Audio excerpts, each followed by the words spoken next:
Hey YouTube, this is the Heir of Carthage, and I'm gonna bring you a cool Empire Total War 3v3 team battle that I played. As you can see, I'm playing with my insane Pueblo build, just to test it out on the grassy flats. I just want to see how it does, since I only have tried it a couple of times. And let's move to my first teammate, which is BW Aileron. He's in control of the Americans. You can see up front he has a line of long rifles, line infantry, light dragoons, and looks like some household cavalry. And my other ally is BW Angelos, and he's playing as the Prussians. He has Prussian Jaegers up front, a mix of superior line and line, and then his cavalry is 2 light dragoons and 2 2nd Hussars. And over here he has a Garde du Corps. Alright, let's take a look at our opponents. I don't know their names, but we have one opponent playing as Sweden. You'll see their names at the end.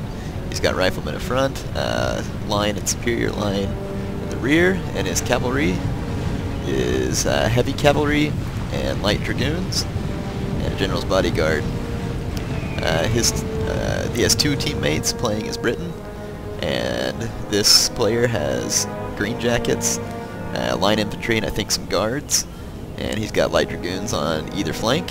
And then directly opposite of me, my opponent has about 6 green jackets, I think it is, yeah, 6 green jackets, 2 light dragoons, regiment of horse, and then he has all line infantry on his main line, and he has no cavalry on his left flank.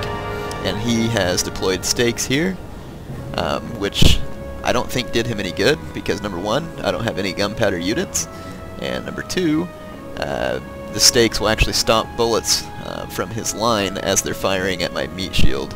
So that means my meat shield should come in more intact than otherwise.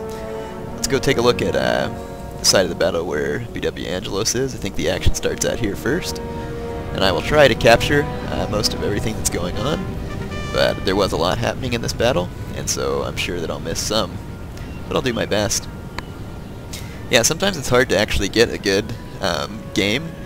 And when you have 3v3, 2v2, 4v4, it seems inevitable sometimes that people drop, or not to be mean or anything, but you get players that aren't that good. And I don't mind playing against anybody. I'm not great at the game myself.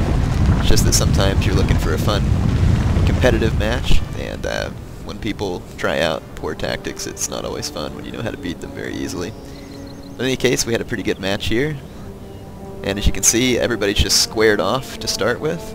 So I'm going to go ahead and stop recording and come back on when we get some action started. Right here, Angelos is making some moves with his light dragoons.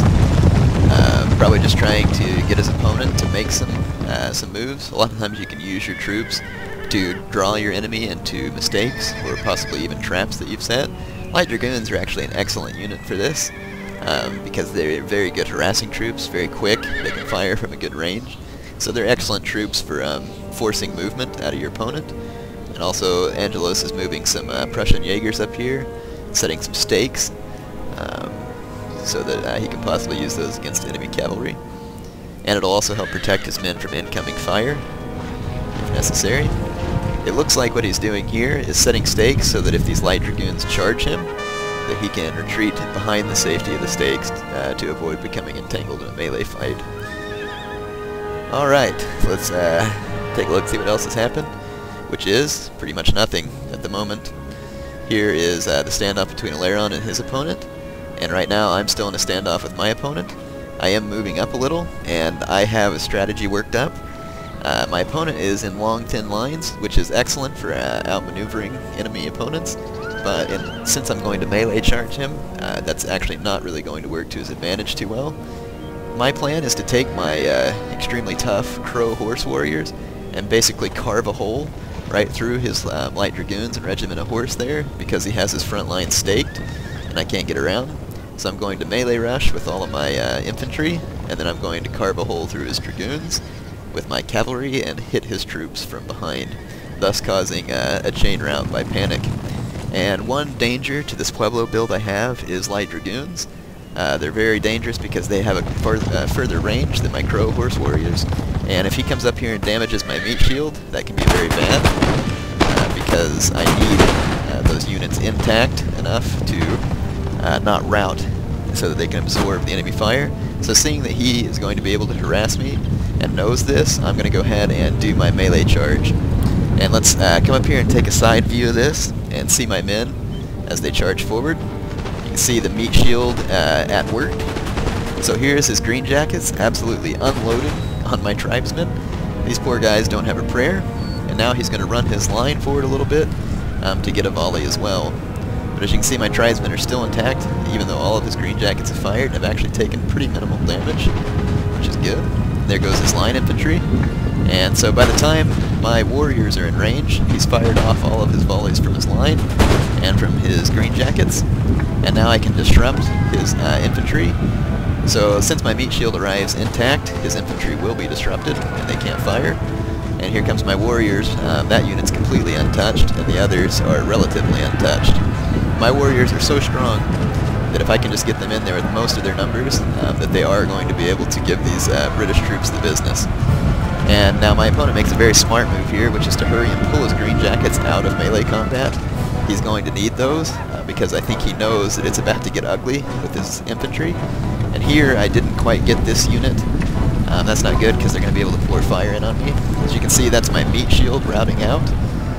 So they took some extremely heavy fire on the way in, but once again, that's their purpose. So let's go take a look at the other parts of the battlefield. Here you can see, went a little too far, my Crow warriors are doing what I wanted them to. I'm going to punch a hole through this British cavalry, and I get tangled up in a bit of a melee fight here, but I go ahead and just plow right through here in a moment. But let's take a look elsewhere in the battle.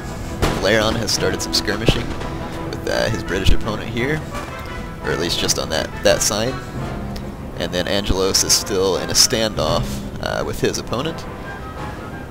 So let's see if there's any action started here. Doesn't look like it yet, so we'll come back.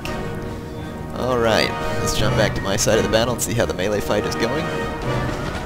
So here's a view of the line. As you can see, there's a lot of carnage going on here, and my warriors have done their job. They've gotten into melee combat and they're causing some extreme damage to the British line. Of course, my men are taking some pretty good damage too, because British line has very good morale and pretty good melee stats. I say very good morale for line infantry. But you can see that even with their good morale and good stats, they're being slaughtered, much as I expected.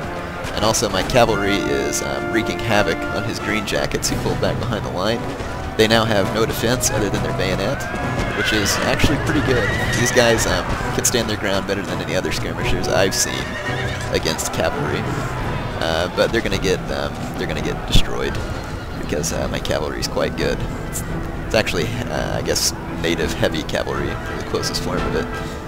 Alright, let's go take a look at my teammates again. Aileron here is pummeling these British light dragoons with his own dragoons. So you can see there's been a large cavalry fight here. That's where my Crow warriors punched through. So everything went according to plan there for me. Now the Swedish player has moved his heavy cavalry to this side of the battle, and so that's something that I have to be aware of, because even though my Crow horse warriors are strong, I wouldn't be able to defeat these 3 units of heavy cavalry in open combat.